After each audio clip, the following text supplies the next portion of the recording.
Hello there. Welcome to this episode of Force Ghost Conversations. This is your host, Anthony King, and this week I am joined by Ashley Smith from Destination World War II to discuss the film Saving Private Ryan. If you're a fan of the podcast and would like to consider pledging your support, there will be a link in the episode description for you to check out the various tiers offered. Also, please be sure to check out our TeePublic store to buy some Force Ghost Conversations merchandise. And without further ado, it's time to gather around the campfire for some Force Ghost Conversations.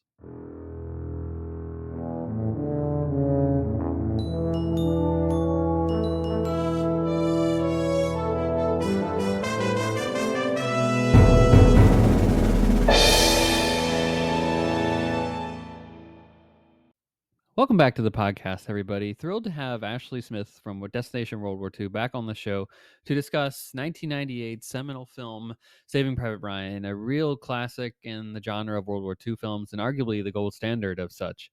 And we get into all the thematical elements of the film and what it did for World War II film production.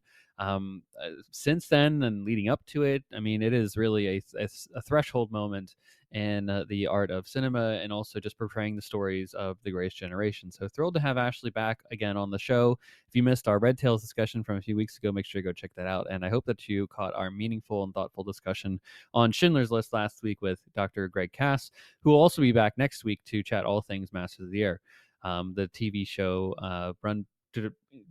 executive produced by Steven Spielberg and Tom Hanks, kind of similar to Band of Brothers in the Pacific in that same vein. And now they took it to the 8th Air Force, and particularly the 100th Bomb Group, the Bloody 100th, if you will, from World War II. So that is next week. So just a heads up on that one for everybody. But also full spoiler warning for Saving Private Ryan. If you haven't seen the movie yet, you are kind of forewarned at this point, but it is almost 30 years old. So go check it out on a variety of different platforms if you would like to keep up with the conversation as we get into all the nitty gritty of the film and what is seen there. So that'll be on the other side of this segment here. That we typically have our Cloud City gossip news and all the things happening in Lucasfilm adjacent galaxy over the past week here.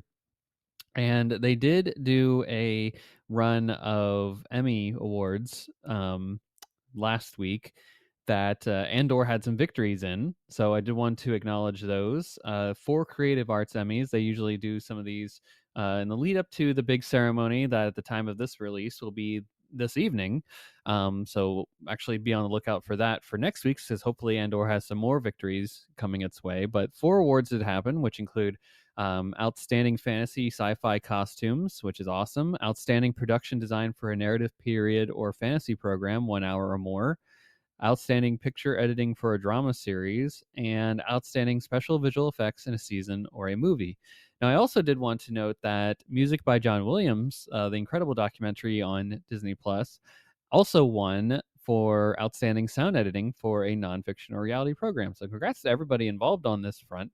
And Andor is still in the running for other awards. Like I said, this coming evening, or at the time of the release this evening here.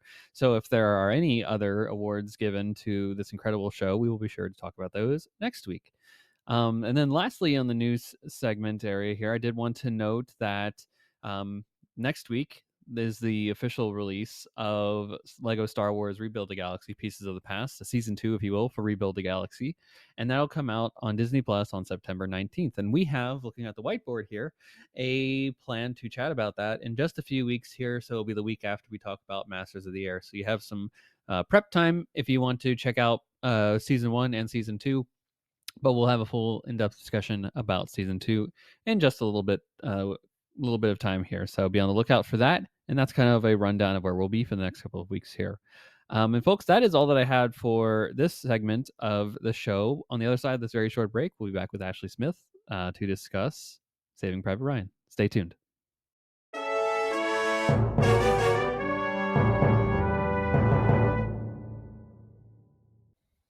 Welcome back to Forest Ghost Conversations, everybody. We are continuing our mini series here for the 80th anniversary of World War II's conclusion here, the formal end of the Second World War on September 2nd, 1945. And we are here in the month of September 2025, celebrating that conclusion and also looking at a bunch of the films that have been a part of the Lucasfilm adjacent canon over the last 30 plus years here. And I hope you enjoyed last week's thoughtful episode about Schindler's List, and we're moving forward on the Spielberg canon here with arguably one of his next greatest epic films of his filmography. I mean, it's hard to pick just one from the many that he's got, but if you talk really the cream of the crop of what he's done, Schindler's List and this one today, Saving Private Ryan, may well be at the top of that conversation list there. And to talk about this incredible epic film from 1998, we have brought back Ashley Smith from Destination World War II. Ashley, how are you doing? And welcome back to Force Ghost Conversations. Thank you. I'm doing well. Thanks for having me back. It's our pleasure, and you knocked it out of the park, so to speak, with Red Tails a few weeks ago, and I said, well, let's bring you back for Saving Private Ryan, and I think this is going to be an incredible conversation here today. And similar to what we did with our Red Tails conversation, I want to start this one just by kind of giving our listeners even playing field, so to speak, if you will.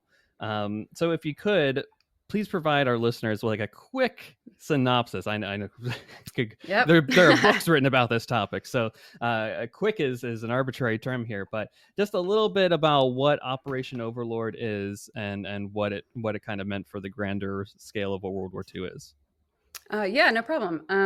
Operation Overlord was the code name for the overall Allied invasion of Europe at Normandy. And it includes what people refer to as D-Day or the Normandy invasion.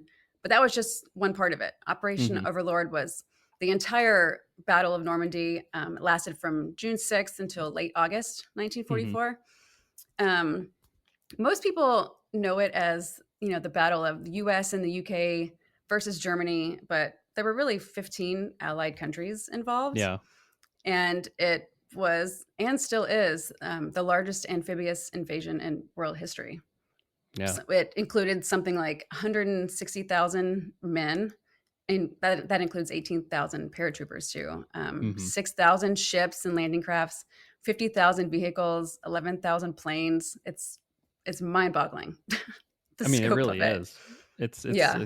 it's it's unfathomable in many ways, like the scale and scope of this thing, and how this has been the thing that we were building up to for almost like at least a year and a half, right? Of like once America enters into the war, and then it's all of the training of troops and getting men and materiel together, shipping them across the Atlantic Ocean, then doing more training and preparation specifically in England, while at the same time doing these ancillary operations in North Africa, Sicily, Italy, and then ultimately trying to win the air war so that they can engage in such an event. Because for our listeners, there was a little bit of a raid at Dieppe in France, committed by the Canadian troops in 1942 that went horribly. So that was kind of very much a test of like, okay, we are not prepared as the Allied forces to embark upon this great crusade yet. So it took a lot of years and a lot of planning. I know Stalin had a lot of pressure put on Roosevelt and Stalin to open up that second front, Hmm. to then ultimately put kind of a third front too, in a way, when you think about it, because we oftentimes forget the Italian campaign when we mention when we're Hmm. talking about hitting Germany from all the sides there. um, and it took some time to build up to this, and yeah, just seeing the pictures of what was going on over in England just in the months leading up to it, and all the preparations. I know, like Operation Tiger and various other types of training exercises that may or may not have went well. Hmm. The decoy operation too, that was Operation very Fortitude, one of my exactly. favorite stories from the It entire is war.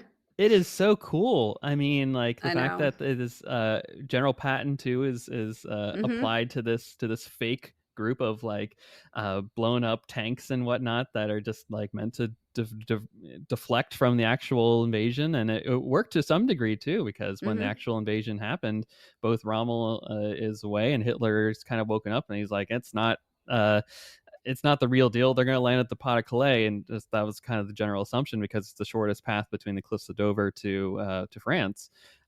So it worked out from all angles, and then it led to this massive invasion that starts in the wee early morning hours of June 6th, 1944, with the dropping of the first the Pathfinders, and then Mhm. the main parachute troopers on both sides, right? The British and American groups, and then ultimately leading up to and through the Normandy campaign, through the breakout of the Falaise Pocket and all that, which Mhm. is some harrowing World War II stories. I hope a lot of people go check out after this. But I'm glad that we're on the same playing field here in terms of the listeners and all that, just for some of the background history when it comes to this topic here. And to just what we're here for today is to discuss the 1998 film Saving Private Ryan, directed by Steven Spielberg, starring Tom Hanks and a plethora of many other famous actors that maybe weren't so famous at the time, but since have really leaped into massive levels of stardom here. Um, and I know you're a World War II historian, Ashley. So I'm curious about like your first time watching this movie. So what are you like your memories of watching this for the first? Do you even have a memory of watching it for the first time? I'm curious. Let's hear it.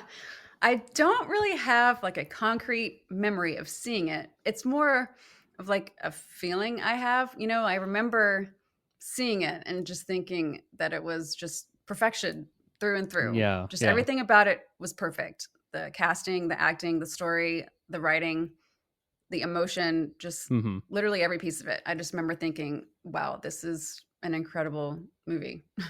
Yeah, no, those were the same sentiment thoughts that I had watching it for the first time. I kind of more vividly remember it just because I remember getting into the Second World War a lot in fourth grade, and then as one does, you look to explore all the different types of media that are available. So this was roughly circa 2004 ish that I was more so getting into this level of history, and then found myself a DVD copy of this at Blockbuster, and I think maybe against my mom's wishes. I don't know if she'd really known about the Right. movie, and then put it on and was blown away entirely by just everything: the story, the production value of it, the writing, the character driven moments of it, and just how it really brought the Second World War to life in a way that other films leading up to this have not necessarily reached that level of authenticity and historiography that Steven Spielberg really tried to emulate for this tale here. And for listeners at home too, so this film follows a squad from the Second Ranger Battalion as they're on the hunt for Saving Private Ryan, who's the for the story is the last brother alive of several other of his family, um, and as a result of the actions from the Sullivan brothers on the USS Juno, there's now a policy that if there is one remaining family member of a crew that have been killed during the war, they're supposed to be sent home to, I guess, continue the bloodline. Perhaps, I don't know. Uh, but that was generally the policy then. So this is the story, kind of loosely based on the Nyland brothers from the Second World War. And if you go to the Normandy American Cemetery, you can actually see one of their graves there too. At least one. I don't know. Oh, two. Okay, great. You can actually see two of their graves there. I did not know that. I've only seen the one, I think, from my own visits. So Oh, they're that's right next that's to each other. You should have seen I it. completely missed that. Well, I'll be honest, my tour guide was like, "And here is one of the graves," and then they Hmm.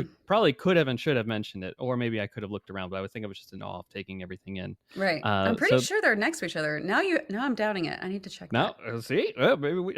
I'm pretty sure they're right next to each other. If they're not next to each other, they're in Yeah. the cemetery. That's what we're Yes. confirming here. I So have seen both of them. I have pictures of both of them. I think they're next to each other. so that is ultimately what this story is. It takes place over, I think, roughly 7 days if you follow from where Captain Miller's tombstone is at the end of the film. It says he dies on June 13th. So if they land on the morning of June 6th, seemingly in the first wave, on Omaha Beach, then that's the trajectory of the story here as they follow across the Allied advance, on this great undertaking that is Operation Overlord, to then lead to the final battle that then has them discover Saving Private Ryan, and then sending him back home. So that is the overall story here. And I know that there are a lot of historical aspects to this film. The story overall is not real. It's based on a real story, but the actual people that are portrayed in this, for the most part, are not real. They're amalgamations of many characters that existed at the time in the Second World War, actually. But as a World War II historian, it's yourself. Like, how has this movie personally impacted you? Well, it definitely has. Even before I was a historian, it definitely contributed to me Hmm. getting into this. Sure, sure. The way that movies are gateways into certain topics. Hmm. Like you said, you see the movie and you just want to learn more. So it definitely pushed me to learn more about this, which eventually led to me talking to you today. That's exactly right. That's exactly right. um, yeah, but I just think it's so important because you can't fully grasp a historical event until you can really imagine it the right way. Hmm. You can even still visit the beaches and not fully understand. So the movies, especially this one, really puts it all together. Especially when you're there and you're on the beach. Today the beaches are empty and quiet and calm, and there's nothing there. Hmm. So even then, it's hard to imagine all the stuff that went on. But when you see like this movie in particular, it helps really put it all together. I mean, you Yeah, can read so many books about the D-Day invasion, but they're just numbers. They're just numbers on paper, and you can't really imagine it. So, like this movie, especially, is super important. exactly. Into yes, So, I mean, you're exactly right. The books tell one side of the story, and you can try and picture in your mind based off of that. Pictures do another level of that, but it's still 1940s, mm-hmm, camera work and all that, and even the newsreel footage really just is. I think we've all seen the same images of mm-hmm. There's of only the there's the only Normandy so invasion. many. There's only so many. Mm-hmm, That's right. So.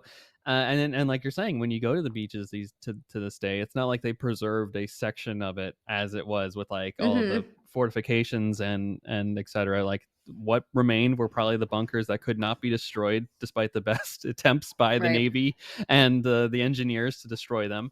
And they got rid of just about every beach obstacle because they need to unload as many ships and as fast as possible so that they can get the men the materials that they need in order to push forward through the hedgerows that would then bog them down for a couple of weeks in Mm-hmm. the Normandy area, which again another place you have to be to believe, like to see what those hedgerows were and to be like, wow, you cannot fight through these things here. And if a well-positioned Right. machine gun is across that that field there, it's going to be a rough day for everybody here. And that's what's ultimately what almost could have led to the failure of Operation Overlord, because if you don't break out, you're kind of stuck in one place and you're not gaining any ground there.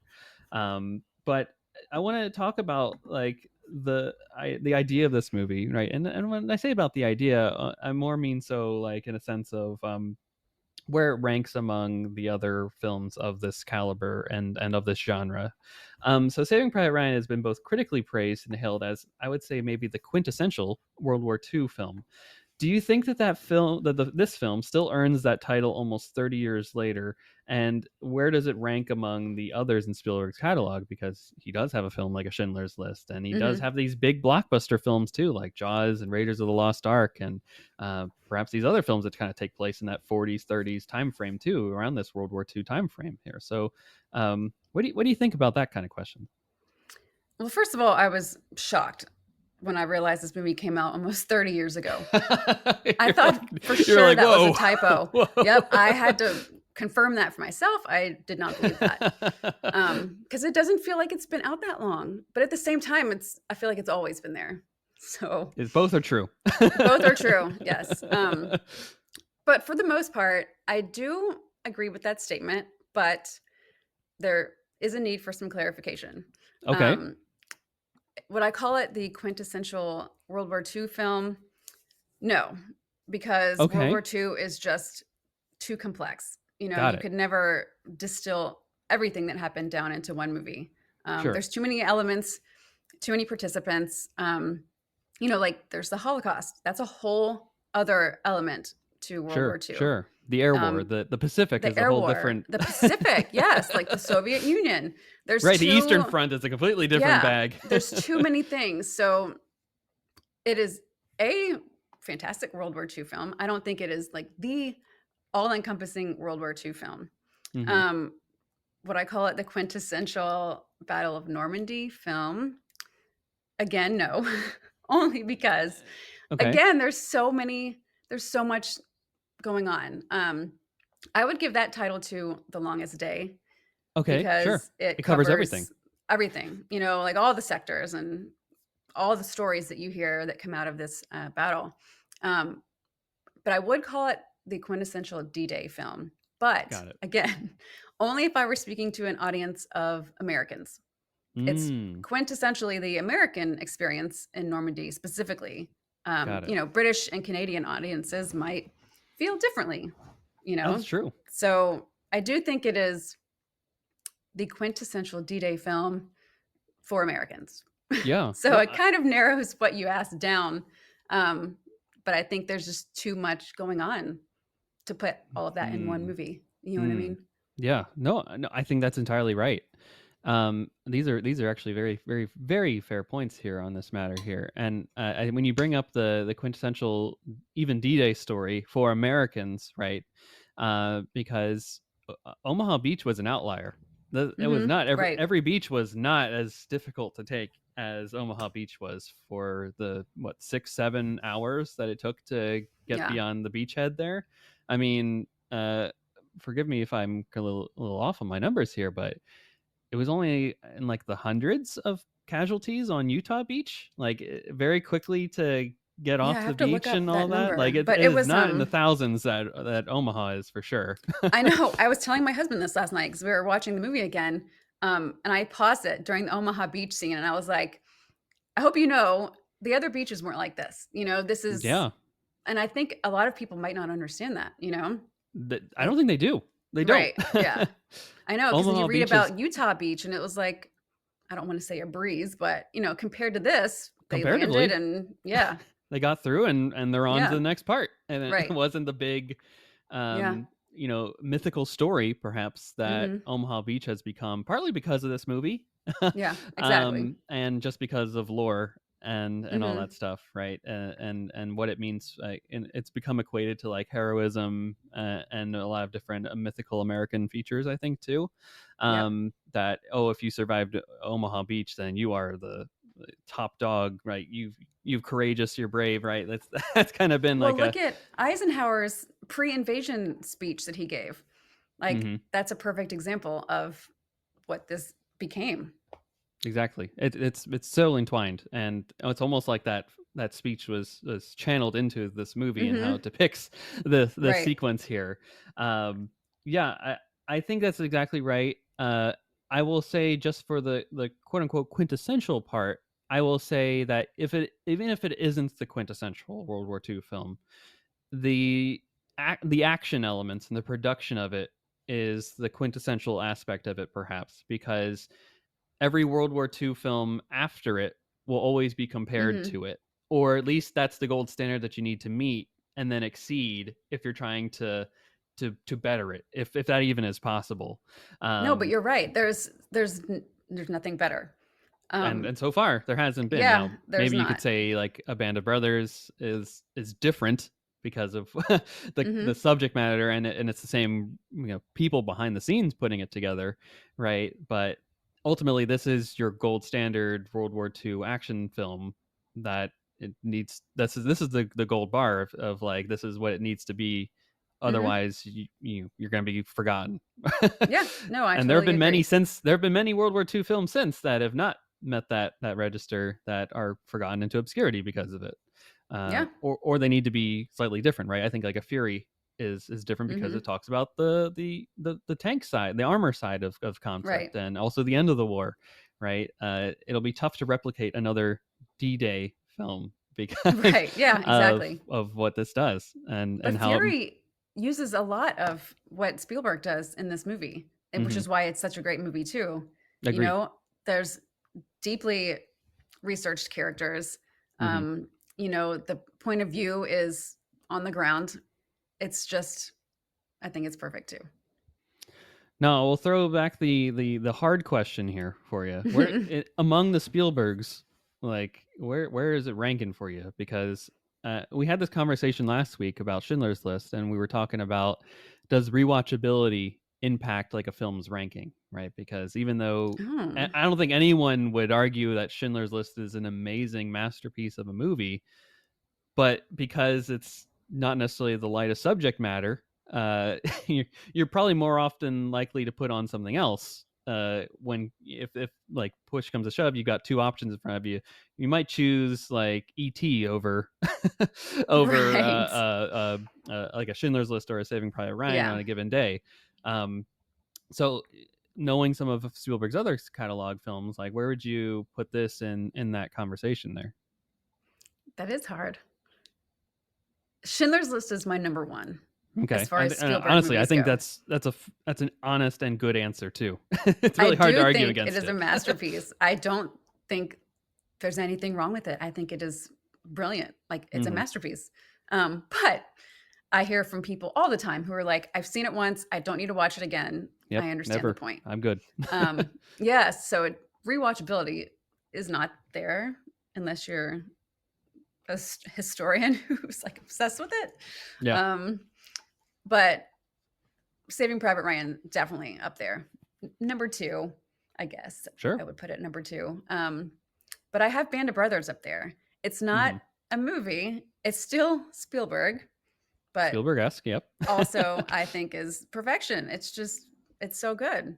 You know, Mm, and I've seen other things that are similar, but like you said, there's just like that's it. Anything that comes after that is trying to be that.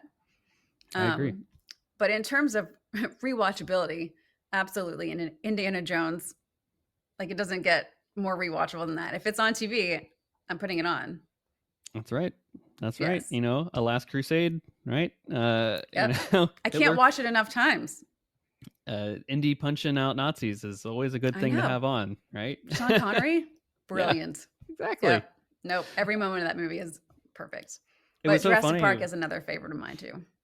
It's interesting you bring up Jurassic Park because we talked about that last week. Because Spielberg we're making both at the same time, Schindler's List and Hmm. Jurassic Park, and we're like, how can one? First off, both movies are like the cream of the crop of like what a director would want to do in their lifetime, and he's Hmm. releasing both in the same year, roughly, and he's working on Jurassic Park at night and then filming Schindler's List during the day, and you're just like, how does like only only Steven Spielberg can one do that and be like the mental compartmentalization of having to uh, turn your brain off from dealing with the real world Holocaust issues and making that come to life in a horrific way, and then to like look at dinosaurs at night and then go, oh, that looks cool. Yeah, these are great. Look at them.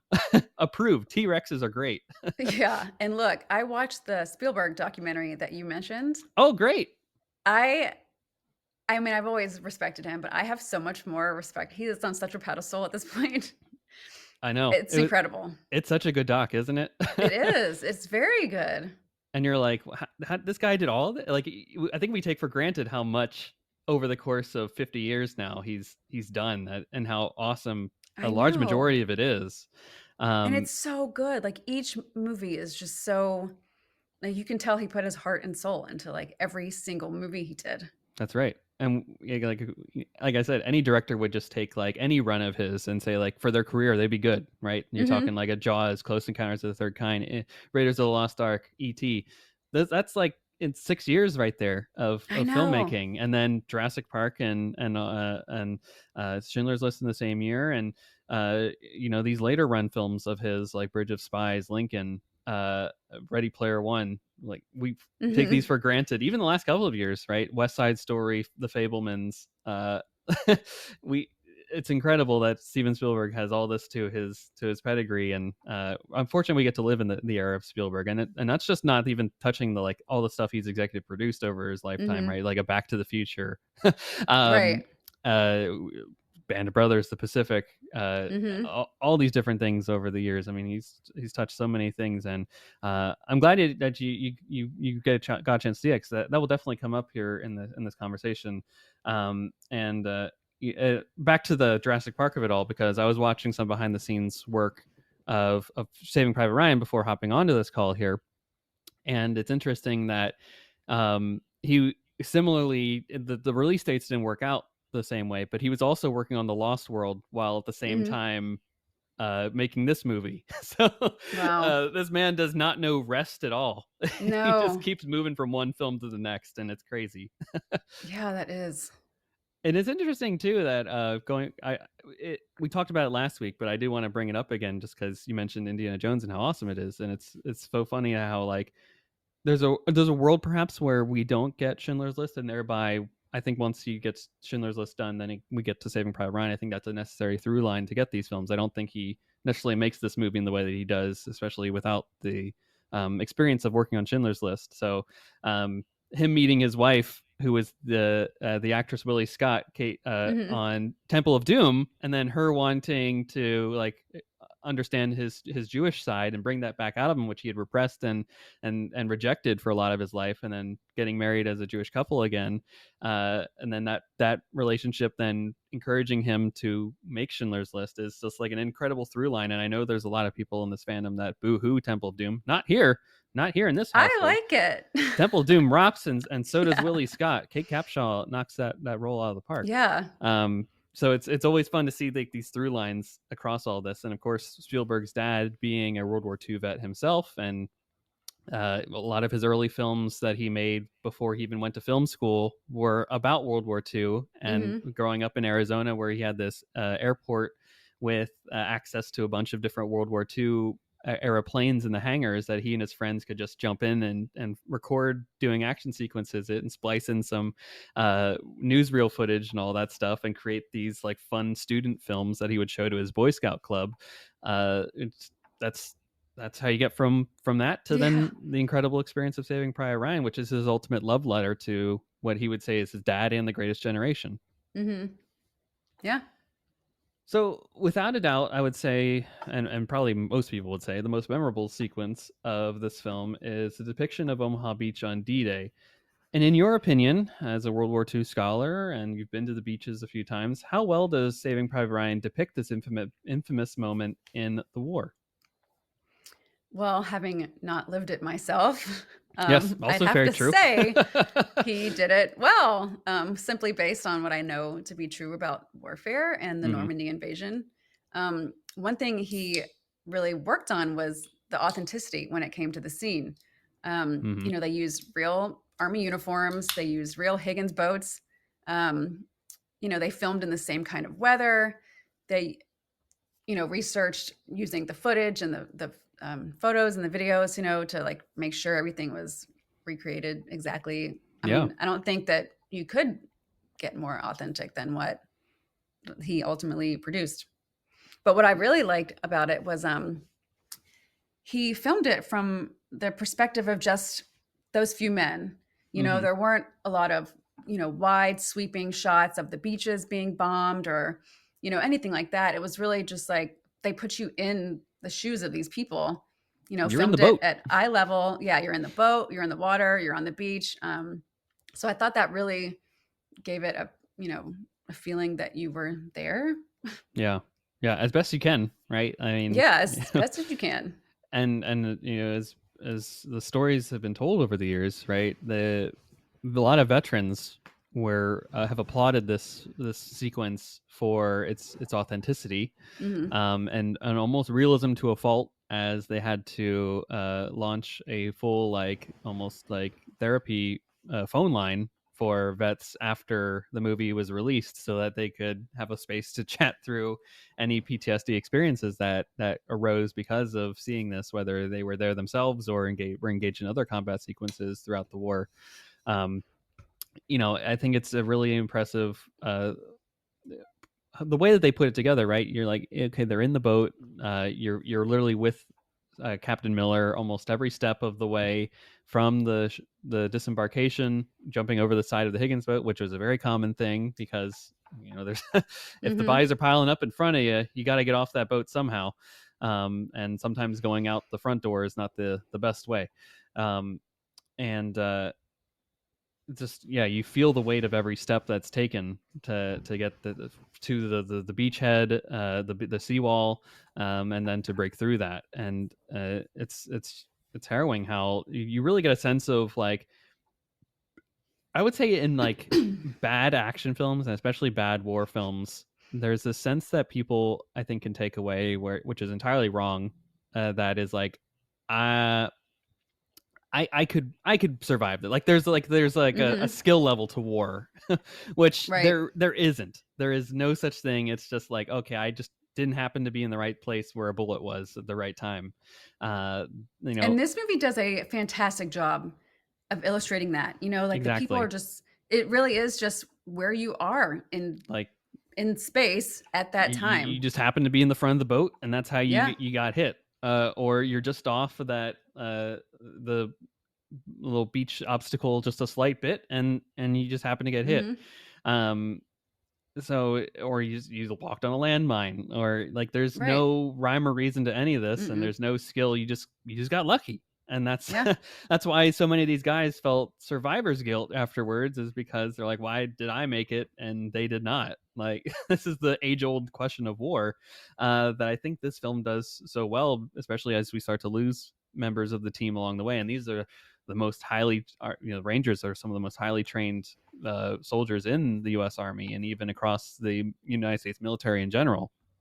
And the fact that they're being picked off, and under the greatest odds and circumstances, right? They're still able to pull off some of these heroic feats.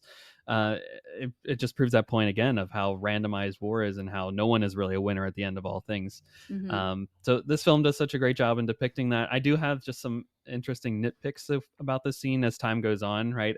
It well, it, sometimes they'll showcase like the men running up the beach, right, and then they'll switch to the German MG perspective, and it's like there's only like three people on the beach, and I'm Okay. like, then it'll Yep. cut back. So like some of those editing things, I'm like, well, the beach should be full. What are they doing? I'm Right. not grasping this here. From a history perspective, folks, too, like those bunkers would not have been like that. They would have been the machine guns would have been, and the first off, all the beach would have been zeroed in by artillery. So there's that too. But the machine guns would have been angled to a side to shoot down the beach rather than straight ahead, because it just makes more sense from a Right. logistical standpoint to shoot that way. You can shoot longer and take out more people, if you will, via that way versus straight ahead. So, but Hollywood has to do some things to make it Yeah. for the shot to look the way that it does. So it's not a complete one to one of what exactly. And I also think those are observation bunkers too, that they would have necessarily not had full open displays Yeah, you're on right. all that. So definitely a little bit of a grain of salt in terms of like how exactly it looked and all that stuff. But for the most part, it is the most accurate depiction of what it felt like to be there, and how to experience that in general too. And just the sheer chaos of everything, right? You guys are Yeah, the exploding, chaos. sounds are like shell shock, right? Everyone would be shell shocked. And I think the other nitpick too that historians have pointed out over the years is bullets stop when they hit water. There's no, water does like those bullets where people are in the water and got hit would not have happened, but people did drown because of the Right. 100 pounds of Yeah. equipment some people were carrying, and then jumped into deep water because these coxswains were Hmm. Yeah. trying to get people out, uh, accidentally dropped too early, and they're going off into at least ankle deep water at some points, and then trying to figure their way out through that. Um, so beyond that sequence, though, there's several other action sequences throughout this movie. How accurately do you think, just in general, the film portrays combat in the Second World War, based on your understanding? Again, not as a person that was I actually know, there, but having has studied it never, over the years. yes, having never served in combat myself, I have no idea. I can only assume that it is a really good job based Hmm. on everything I've read and based on veterans' experiences watching it. But I think it does a great job of showing how complicated it all is. Hmm. Hmm. Um, World War II is often called the Good War, and Yeah. Yeah. it's portrayed as being fairly simple. Like who the good guys are and who the bad guys are, Yeah. but it was never that simple, you know? Um, and particularly when it comes to what people call the greatest generation, um, it's so it's such a simplifying term, and this movie does such a good job of showing how all these men were flawed, you know, like Yes. they were brave beyond words, obviously, but they were real people, you know, who maybe didn't always make great decisions Hmm. or, you know, had all kinds of issues going on. I think it does a great job of character development Yeah. in those terms.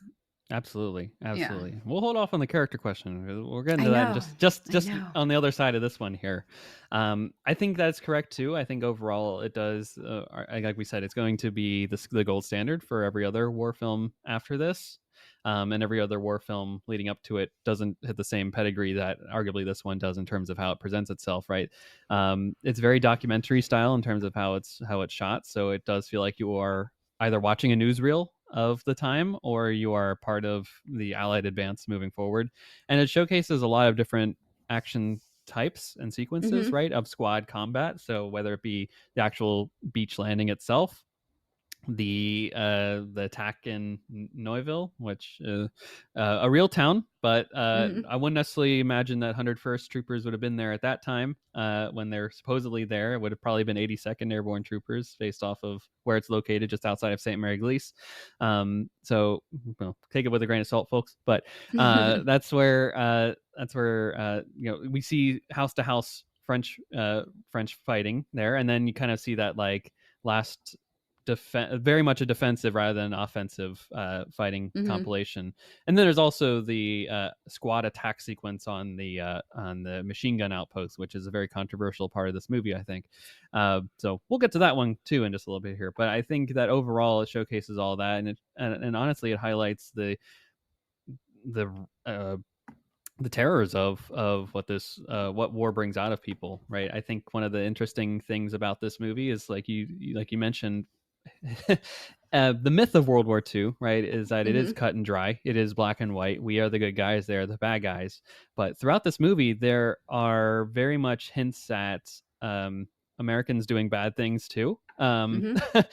And and every time that happens, they'll like blur the lines a bit. Like the camera itself will start to get a little blurry, and look almost like water's hitting it or something like that. Just kind of give a sense of folks and for example, right, it's when the Germans are after they've gotten through the beachhead and um, a couple of Germans are trying to surrender, right? And the Americans just shoot them because they're like, I didn't know what they were saying. Mhm. uh, Yep. right? Like that's a war crime right there, folks. Those are people that have surrendered, and under the Geneva Convention laws, like they should be afforded all the rights of a prisoner of war and treated as such, and they were not afforded that, even though they had all the this isn't the case of like, oh, we were out and about in the woods. We're a squad of four. We can't just take a prisoner with us, kind of Mhm. deal, right?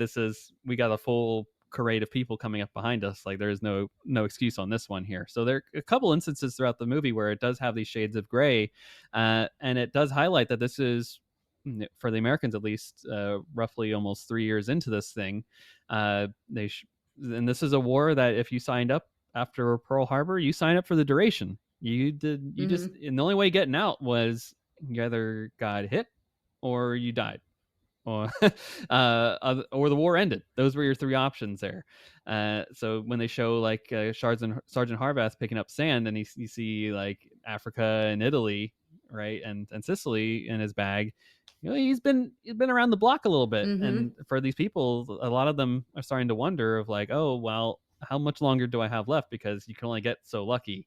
And Right. they lost a few guys along the way too, that led them to ultimately need Private Upham to join their crew for this action for the adventure that they were about to embark upon. Um, so all that comes into play here for this film, and it showcased the grittiness of it. There's a lot of hand to hand combat too. It's not just you get all angles of this thing. You get the Mhm. distance of uh, machine gunners shooting at people they can't even see their faces. You have house to house combat where you get pretty close, and then you have literally two guys fighting it out with a bayonet It's going to be arguably one of the hardest scenes to watch in this That's movie. the hardest thing to watch, honestly. And I think too, some of the brilliance of this movie is it has a John Williams score behind it too, another incredible Mhm. mastermind of his craft, and who does great work in this movie. And then it's the choice of when to use his score and when not to use his score. So I would think like, especially the opening Omaha beach sequence, which is like 20 minutes long, doesn't have a beat of music in it at all. Right. There's nothing. It's all just sound design. So it's nothing but 20 minutes of onslaught of the senses of this is war, and we should do everything in our power to prevent it. Yeah. So one of the goals of this film is in highlighting the close brotherhood developed as a result of war itself. From the main squad that the film follows, is there a single character that you would describe as your favorite, and why? This is something I've been wrestling with for a few days. Oh, okay. Um, Do tell. I have not been able to narrow down a favorite at all. Okay. This is usually much easier for me, but Alrighty. this one's really hard. They all have likable qualities and they all have qualities that make them unlikable. Mm-hmm. But surprise, that's the human experience. So it's just another reason that I think Spielberg and the writers are geniuses. You Yes. know, there's not really one character that stands out as like the likable one, or there's not one who stands out as the villain. They all do great things and they all do horrible things. Mm-hmm. You know, for most of the movie, I really like Upham. He's Yeah. just generally likable, you know, like an underdog, a quote nice guy. Yeah. Um, but in the final battle, he's the most frustrating part. I'm screaming at my TV the whole time. He's Everyone. got Yep. all the ammo. Everyone's out They of need ammo. you. He's got all the ammo and he just panics. I mean, don't get me wrong. I fully understand. I fully understand the scene. But at the same time, it's like your friend is literally getting killed. Your friends are getting Mm-hmm. killed while you just stand there. So you Oh, it's ultimately, you know, heartbreaking. you're like, I wanted to like you this whole time, but now I don't. And then he commits war crime. Yeah, But and he does too. but then like Another blurred moment sequence I too. know. And then well they don't even show him. They show him when he's shooting It's from his perspective. Yeah. Well, Steamboat Willie. You see his eye. Yeah. Yeah. But you know, like Vin Diesel's character, he's kind of a jerk, so I don't really like him that much. But then he dies trying to save a child, so he's redeemed. You know, Mm-hmm. like I feel like every Oh, character in and this calling movie out is to his like buddies that. too, and he's like, "Hey, come I get me." know, I know, I know. It's so sad. Um, yeah. So I just feel like every character's like that. You know. Mm-hmm. Do I have a favorite? I don't think I. I don't think I even came up with one. I mean, like Wade the medic. Oh. I don't think. I don't think he's so likable the whole time. And watching him try to the fix end. himself as he dies, it's gut wrenching. I shouldn't say that. That's a bad word. Oh, well. Bad word choice right there. Anyway, yes. Pun intended. No pun intended. But yeah, I mean, I don't think he doesn't do anything horrible, does he? He tells that story about how he pretends he's asleep so he doesn't have to talk to his mom. But Well, we've all been that's there. about as bad as it gets. Yeah, I know. We've all Yeah. done that. Yep. But like him, I don't know why I did that. I just did. Just to see if I could. I don't know. Just to see. That's right. I know. Okay, so a vote of confidence for a little bit of everybody. Yeah, I They all have their qualities that are enjoyable, but Mhm. they also are like war-hardened people that have made choiceless choices to survive at this Yep, point. exactly. I mean, but they're real. That's why this movie is so good. If there were characters where you're like, oh, obviously he's my favorite, then it wouldn't be a realistic, authentic human movie. Yeah. Yeah. And that's very true. Maybe favorite is not actually the right word for this kind of question. Like maybe it's more like empathize with the most, or like, you know, when you think of this movie, that's the character that you think of, or you're really proud of this moment that they did. And for each of them, they almost have a large amount of those redeeming moments throughout the film.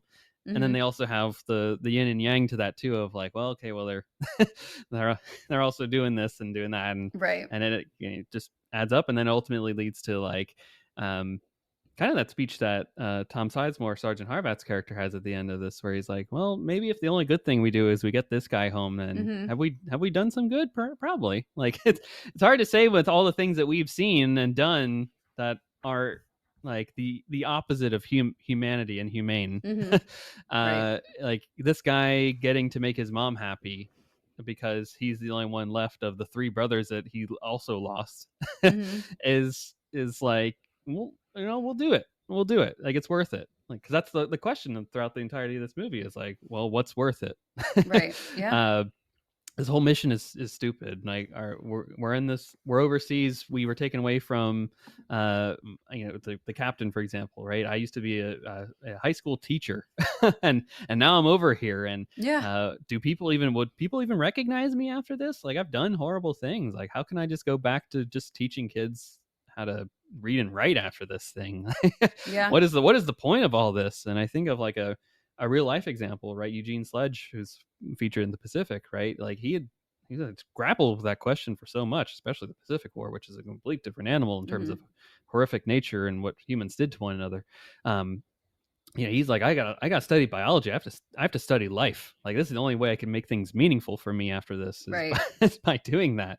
And that's ultimately this, like, tackles that example of like what are these like people that we asked to do these incredible things, right? To stop fascism overseas and stop it from spreading to other places, to stop the Holocaust and these other horrific things that are going on in the world. We asked them to give up a piece of themselves. And that's ultimately what this movie is getting at here. And ultimately the roundabout thing here, my character that if you'd asked me, frankly, 15 years ago, 20 years ago, this one, ooh, can't believe I'm saying that. Uh, I would have never said Private Upham. But the older I get, the more I empathize with this guy who was literally maybe 3, 4 days, 5 days before being a translator at a desk job. And Mhm. he's the case example of, if you look at the metaphor, if you will, of this movie and for the Second World War, he is the average person plucked up and then forced to fight, and he loses his humanity throughout the course of this thing, and he's the only one being like a voice of conscience and reason for a lot of these people that have definitely lost by this point after years of being in the war. Yeah. And ultimately he freezes like probably most of us would. and Oh, and like absolutely. like as I much as say that's we're a bad quality about him, but as honestly, much it's the realest it's one. realism, right? As much as we are sitting like on our couches yelling at them, do something, right?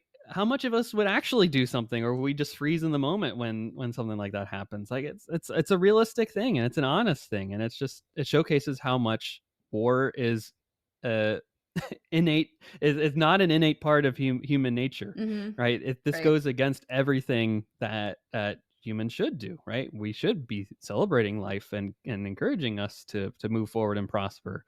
And this is the opposite. We're taking life. Yeah.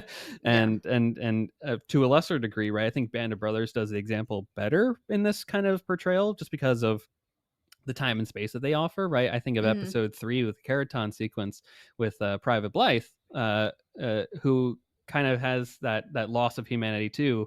That when he starts firing his weapon in that climactic battle sequence at Keraton, uh, that's that transformation of turning off that, okay, that's that human part of you that you now have to put aside, and now you have to embrace the warrior that you have to be to survive this thing, which a lot of people struggled with coming back, and they still struggle with, Mhm. and even in wars beyond this. And we call it different things now. It's not combat fatigue anymore. We actually call it post-traumatic stress disorder.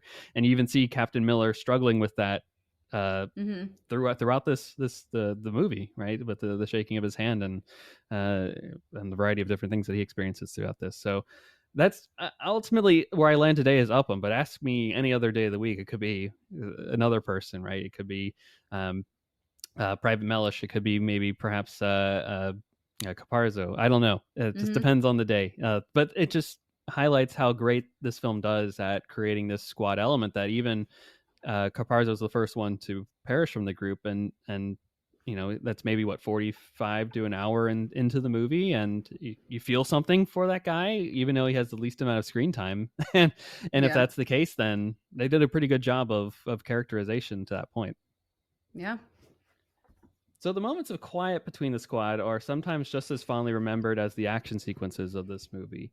Do you have a particular scene that stands out for you? I do. I have a favorite scene in the entire movie. Oh, It's love it. super brief. Um, it is the scene when Upham learns what FUBAR means. Ooh, okay. Great. Um, you know, he and Fish are just talking about how messed up the whole war situation is. Mhm. And then Fish describes it as what it is. And Upham's like, yeah, you're right. And then he's like, you can see him put it together in his mind. He's like, oh, FUBAR, you know?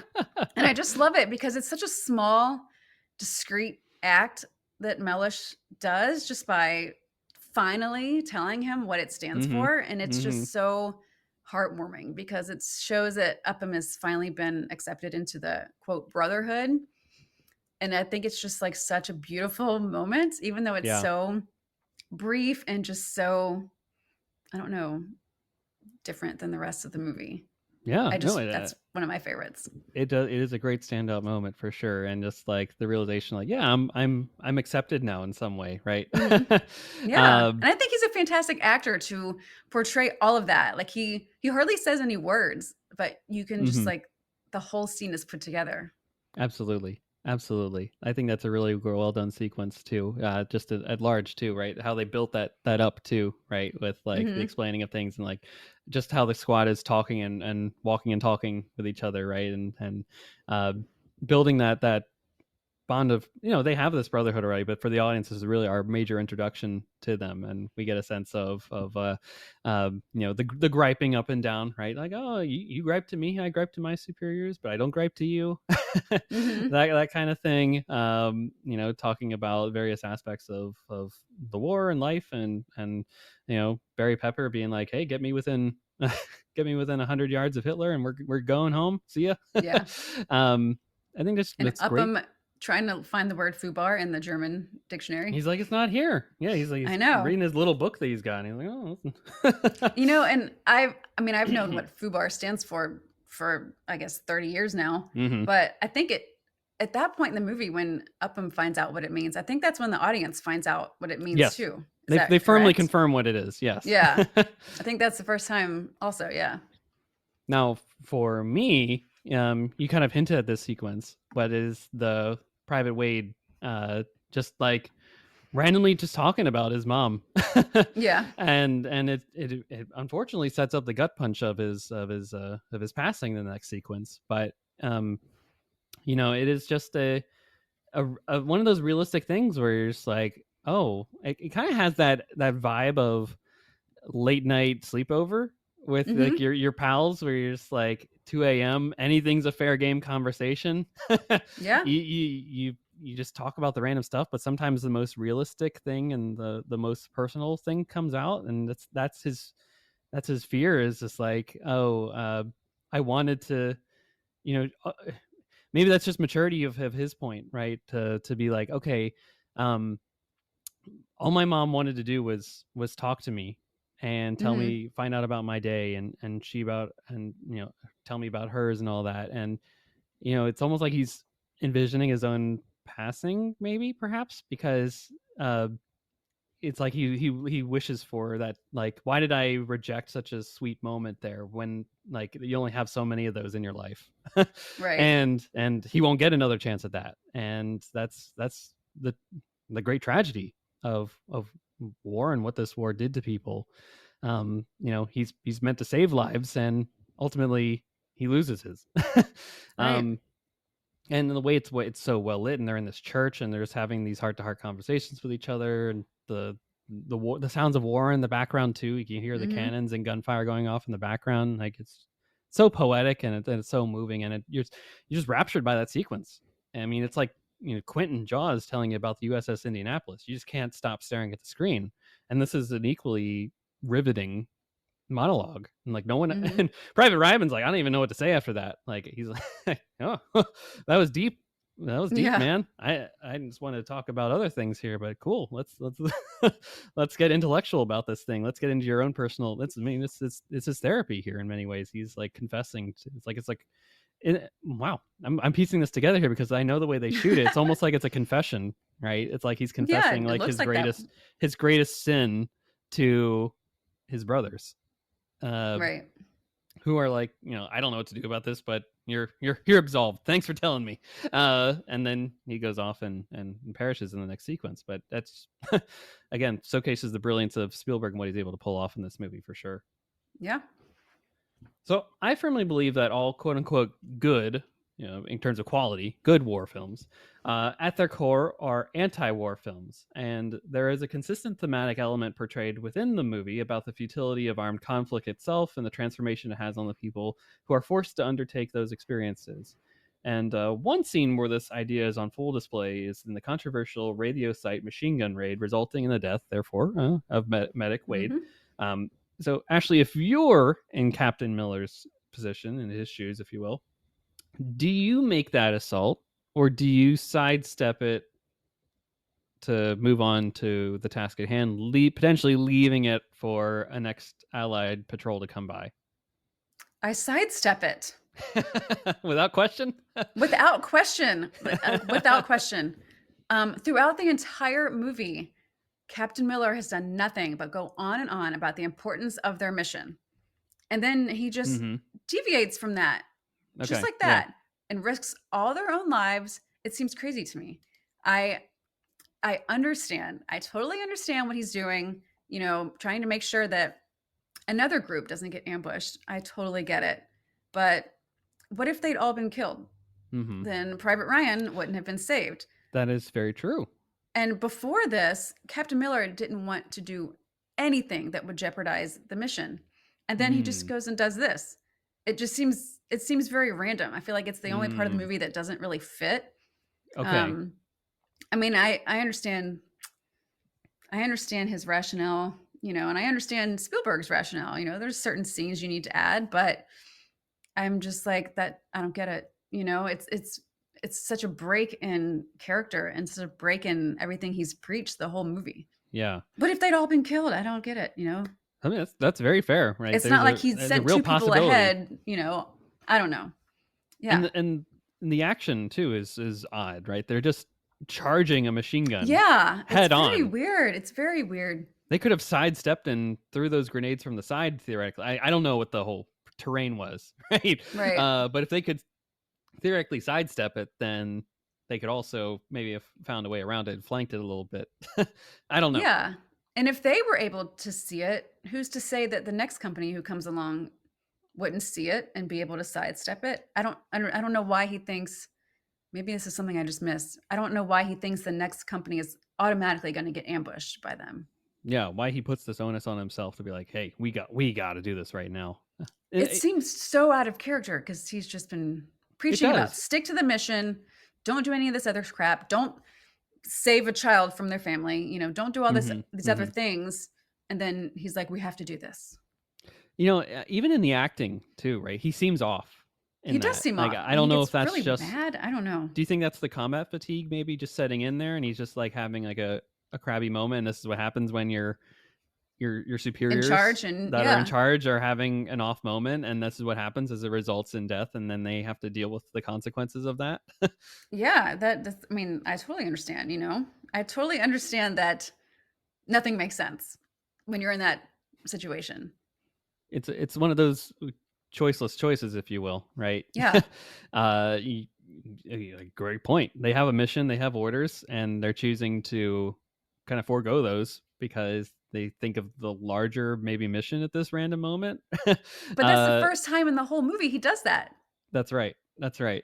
Uh, and I think he recognizes too, like, golly, I have lost myself here. And that's ultimately what leads to his like revelation of where he came from and like his great fears and worries. But at the result of the death of another of his team to get to Mhm. there, um, and then and frankly, you know, I know they find Ryan the next day, but like what if they didn't?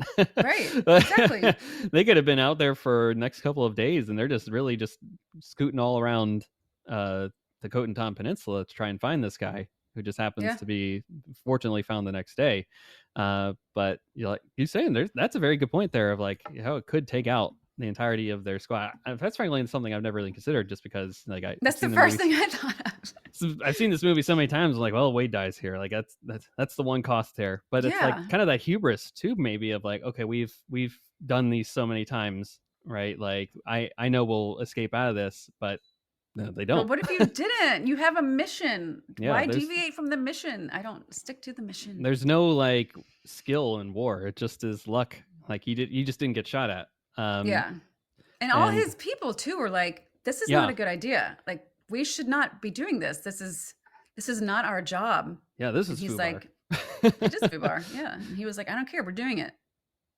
And then So, having to grapple with the POW question, like, well, we should mhm. shoot him right here. Oh, there's a Yeah. mutiny now. Oh, now you Right. want to have a mutiny against letting this prisoner walk and all that. Uh, Yeah. it's a hard scene. It's a hard, and then having to like deal with the see watching Wade die and being like the medic, arguably one of the most important of all of them.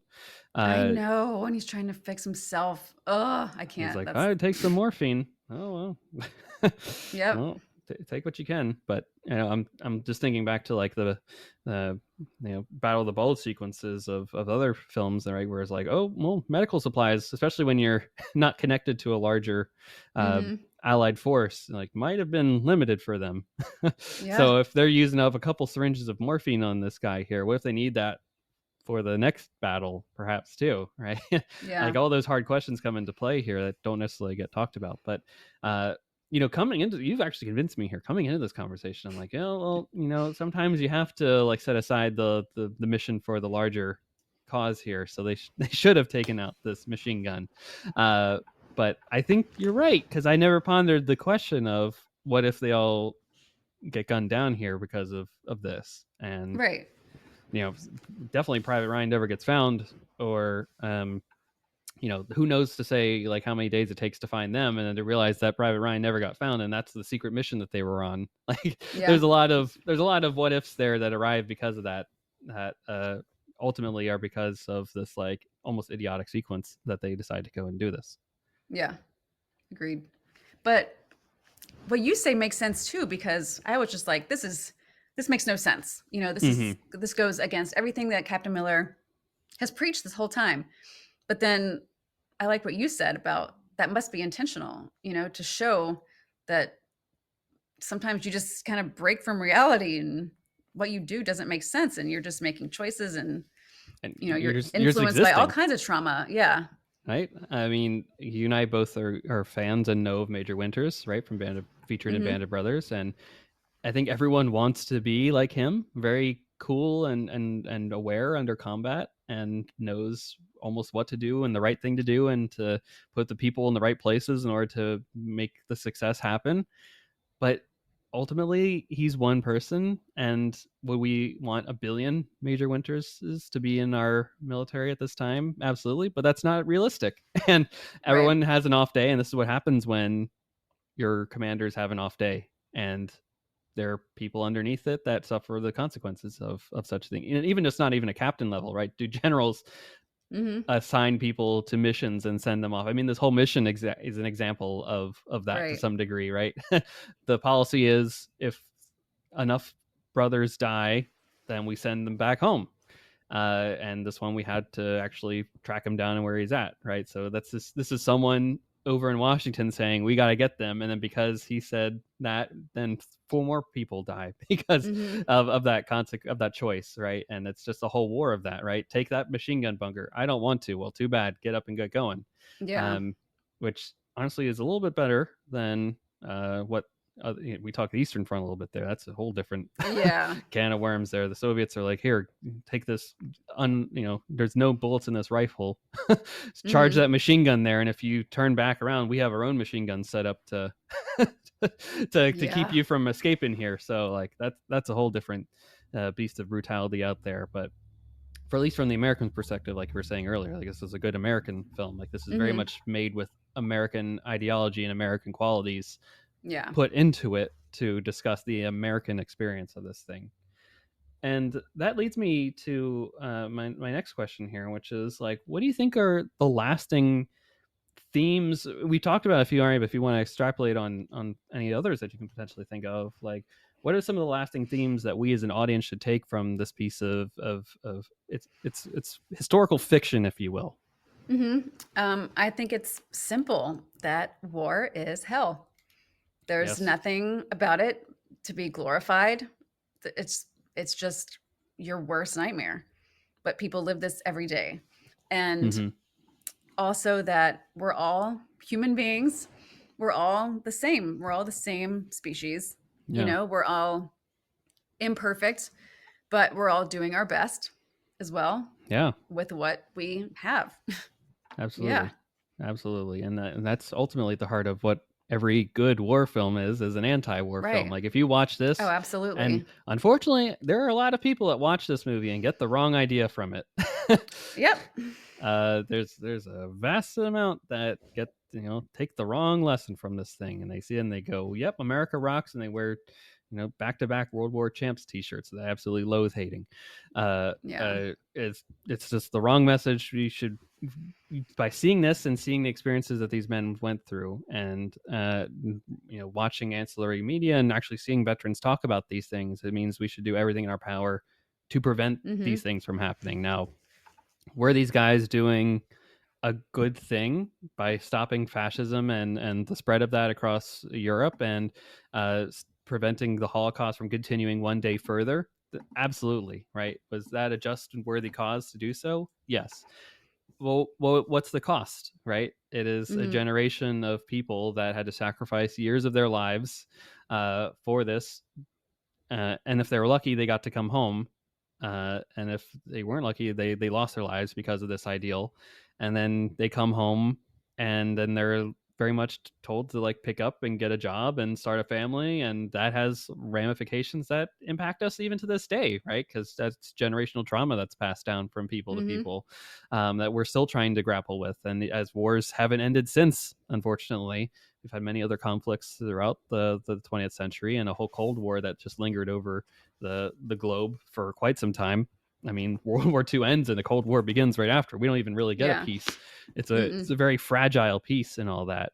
Um, so it's definitely at the heart of like showcasing these experiences and saying that war is terrible. Let's not do this. Let's Yeah. just believe in diplomacy, guys. Like, because if we have another one, especially to this global scale again, I mean, the weapons of today are even more deadly, and there's a lot more We're all people doomed. alive.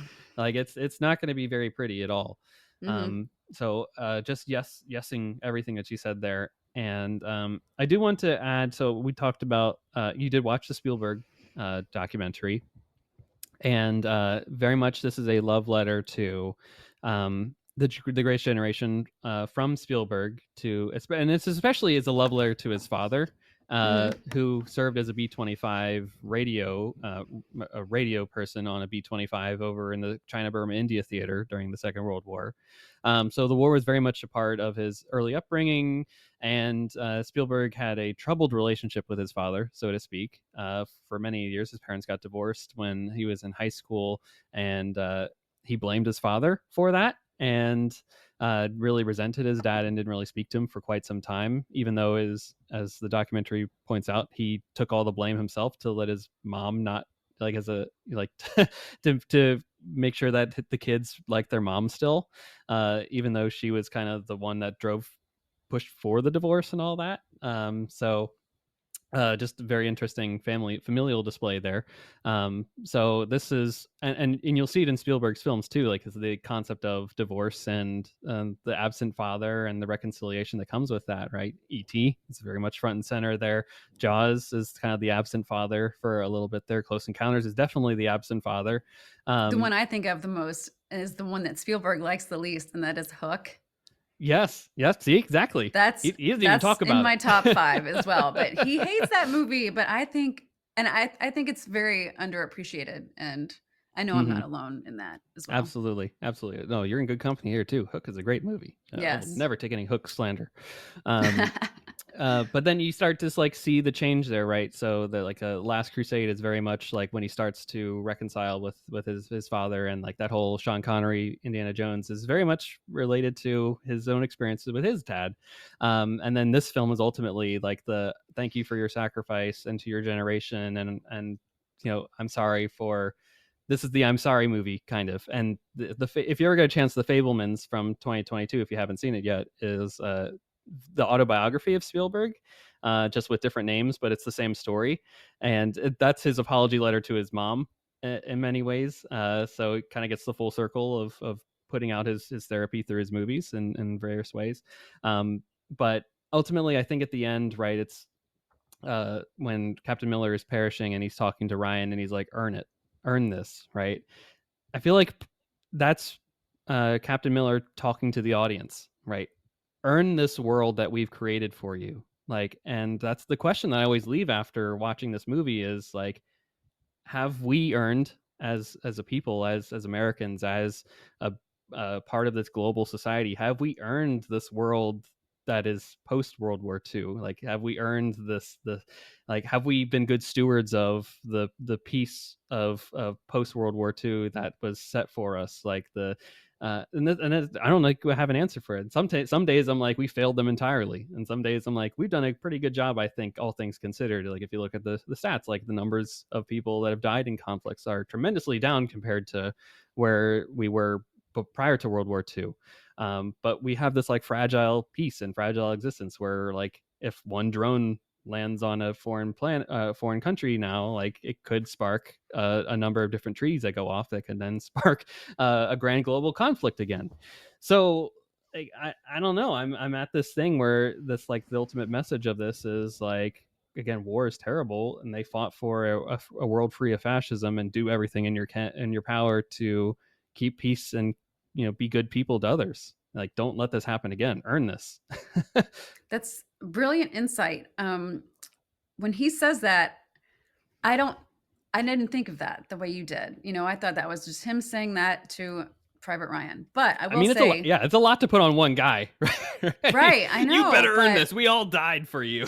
right, but I did take away that same sentiment just in a different way because the final scene when Ryan's at the cemetery and he asks Hmm. his wife, Yeah, have I lived a good life? Am I a good man? yeah, yeah. That's the same thing, but that's the voice I hear in my head. Absolutely. Like, and anytime, I visit Normandy quite a lot, in the cemetery. I visit every single time I'm there. Hmm. And every time I'm there, I take a look, like, am I a good person? Like, Yeah, so I hear Ryan's voice in my head, but it's the same thing as him saying, earn this. Like he's absolutely. talking to the audience. I had never thought of it that way before. And now you'll never not look at it the I same way know. again. Thank you. You're welcome. Now you did mention you've been to the beaches several times now, and Hmm. you study this as a World War II historian. So for my last question here, for anyone who wants to learn more about the D-Day landings and Operation Overlord and the lead up to it and the post, the Battle of Normandy afterwards, Normandy campaign, what books, documentaries, or other related media would you recommend to listeners who want to expand upon their knowledge of this time frame? The list is quite long. I have shelves and shelves of D-Day books. Woo! But I will show you my favorite one. It is Okay. this one, Myth Myth? and the Greatest Generation. Whoa. Okay. I've And never even heard of this one. it opened my eyes. It has changed how I look at so much of World War II.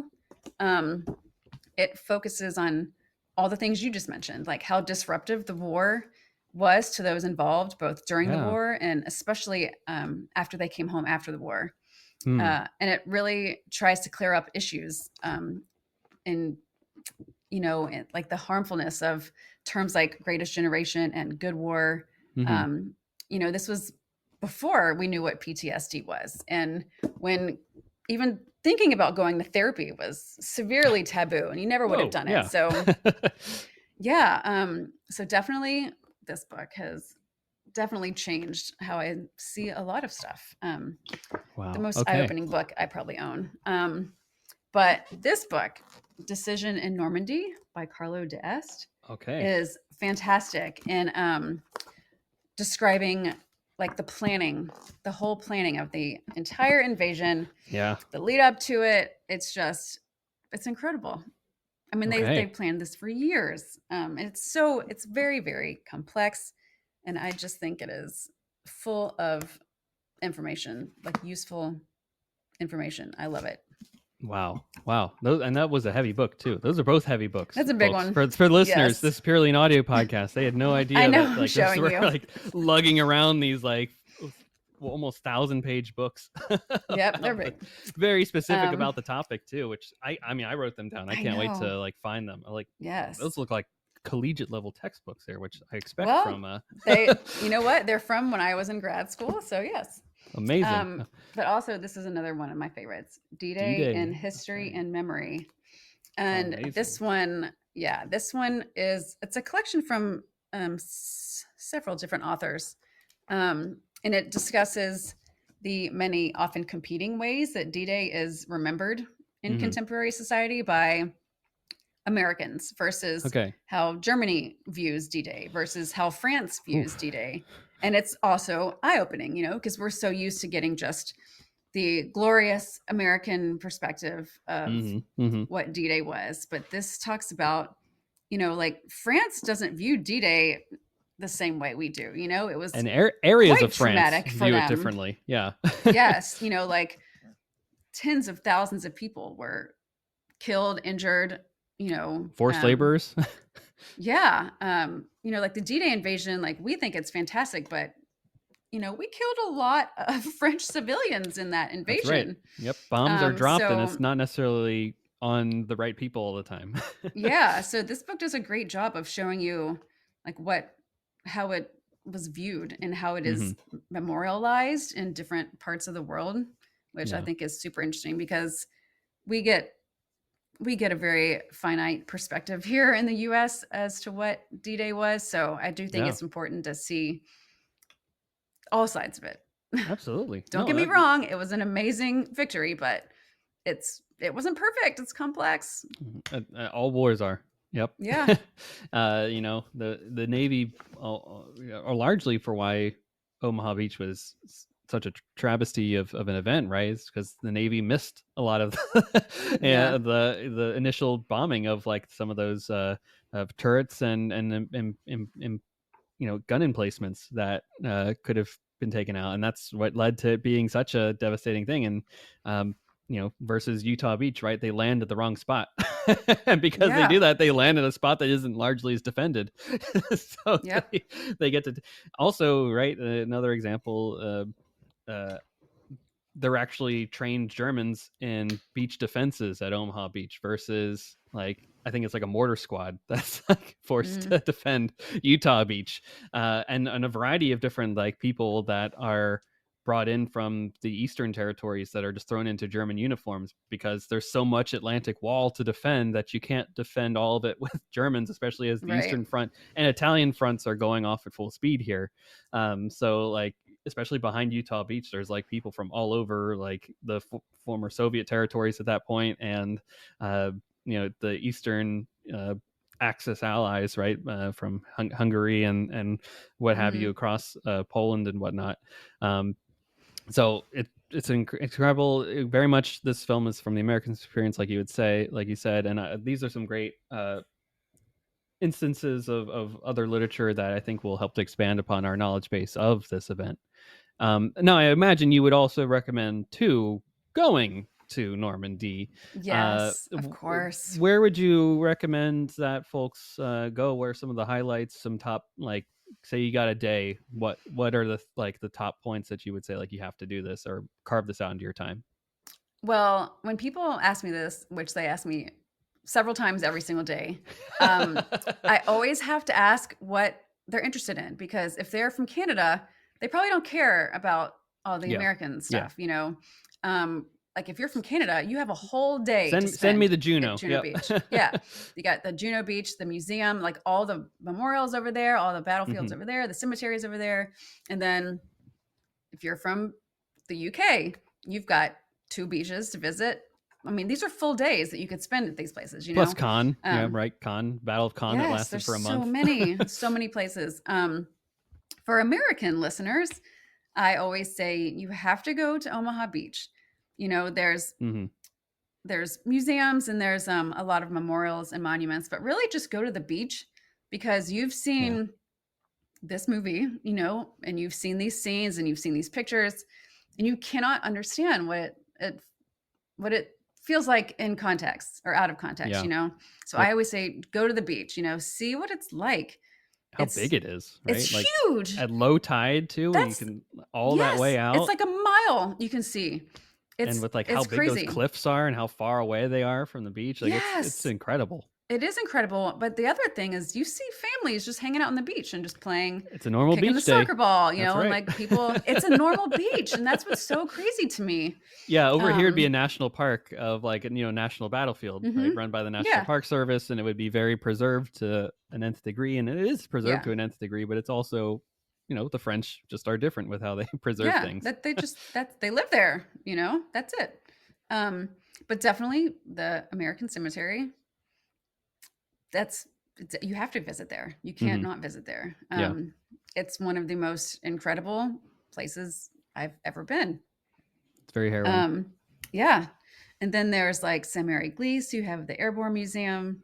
It's great. There's So so cool. many museums. And the town itself is so interesting. And the Oh, church with the stained glass windows of the paratroopers. that's right. That's It's right. so And unique. It's so different. I think John Steele, was that his name? Hmm. The Hanging paratrooper from that's the hanging. Yep. church steeple, still Which, parachute. which if you watch The Longest Day, you'll see his story portrayed. Yeah, it's so interesting.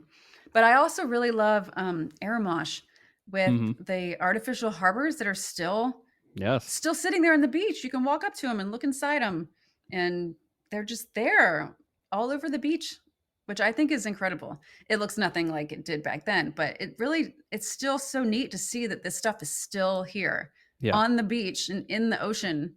And especially if you go up the hill, like where the 360-degree movie theater Okay. is, Yeah. you Okay. have an incredible view over the whole town and the beach and the ocean and all the stuff that's still sitting out there in the ocean.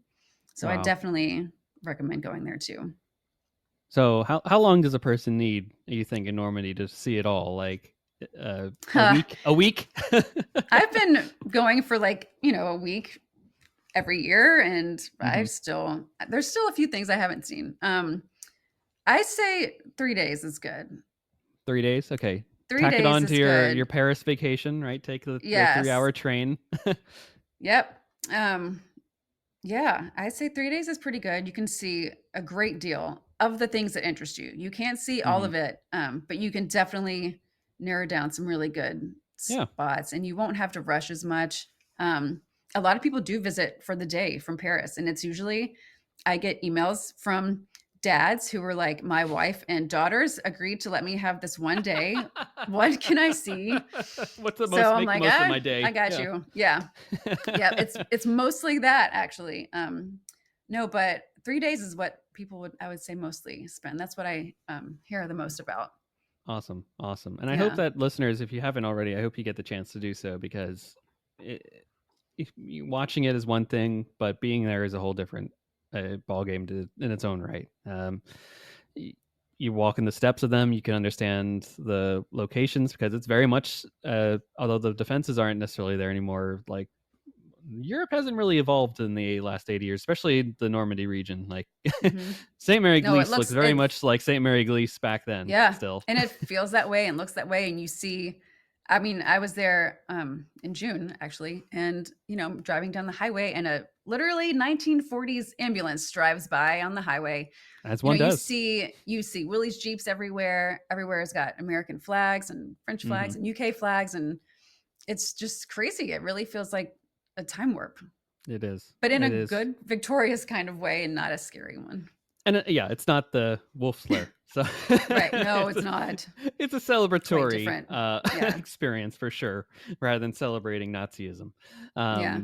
it's celebrating the defeat of Nazism and the liberation. Yes. I think that definitely in the Normandy region per se, in modern right Mhm. nowadays, right, they're very appreciative up there of the American tourism and just tourism in general for the Normandy region, Yeah. that comes with visiting those sites, and they're very appreciative of that. And I can't speak to the other aspects of France, but it's like in their backyard, so like they kind of are very thankful for being the Yeah. first liberated. Right, I know there's that. Saint Mary Gleese or Saint Marie Dumont technically get the claim of being the first liberated town, and Look, there's like 5 or 6 towns that have yeah, claimed that. they all claim it.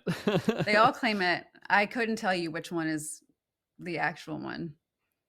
I'm sure if I have a book over here that's the Diary of the Mayor from St. Mary Gleese, and I'm like, I'm sure he probably claims it and He is probably like, says that, yeah. I think it he's really probably just the depends on your source. he's probably the primary source that is like, Yeah. this is it, guys, as he's trying to put out the fire.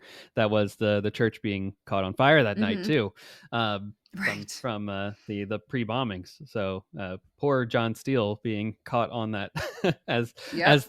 the bells are going off too, and pretending he's dead for hours while paratroopers are landing all around him that night, right into the Yeah. mix of firefighters. Oh, anywho, guys, there's a lot more to this incredible story.